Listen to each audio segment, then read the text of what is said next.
الحمدللہ وکفیٰ وسلام علی عبادہ الذین اصطفیٰ اما بعد فاعوذ باللہ من الشیطان الرجیم بسم اللہ الرحمن الرحیم وعن ثوبان عن النبی صلی اللہ علیہ وسلم قال،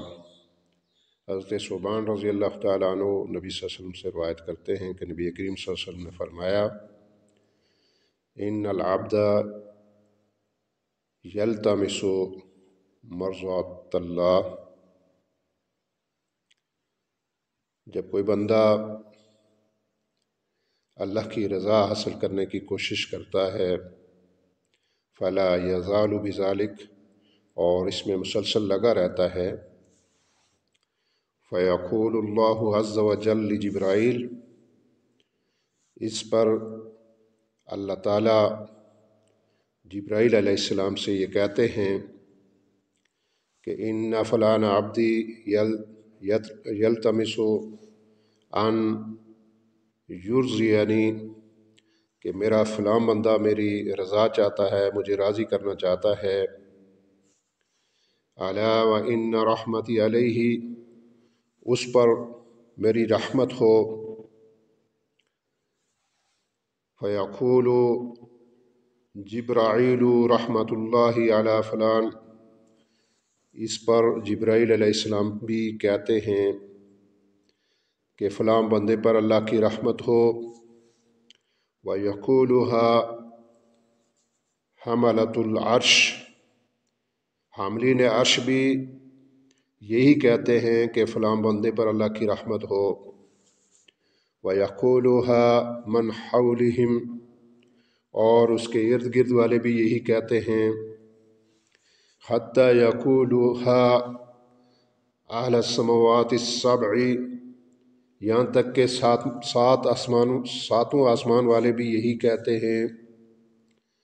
ثُمَّ تَهْبِطُ لَهُ إِلَى الْأَرْضِ،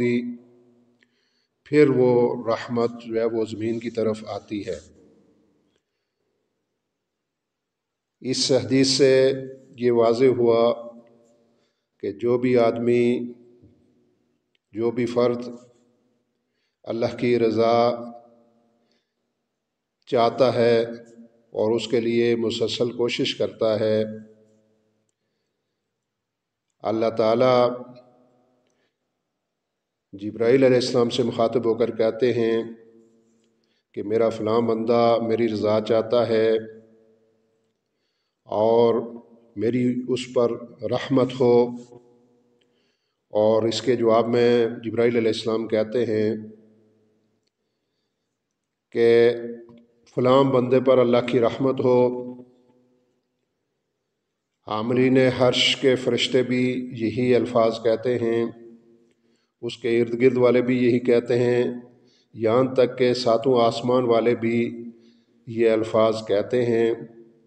کہ فلاں بندے پر اللہ کی رحمت ہو، اور یوں وہ رحمت جو ہے وہ زمین کی طرف آتی ہے۔ تو اس طرح اللہ تعالیٰ اپنے بندے پر رحمت نازل کرتا ہے اور اسے اطمینان قلب نصیب ہوتا ہے، وہ مطمئن ہو جاتا ہے، اور یوں اس پر اللہ کی رحمت نازل ہوتی ہے۔ تو اللہ سے دعا ہے کہ اللہ تعالیٰ ہمیں بھی اپنی رضا کے اصول کی جدوجہد کرنے کی توفیق عطا فرمائے، اللہ ہمیں عمل کی توفیق عطا فرمائے۔ وآخر دعوانا ان الحمد للہ رب العالمین۔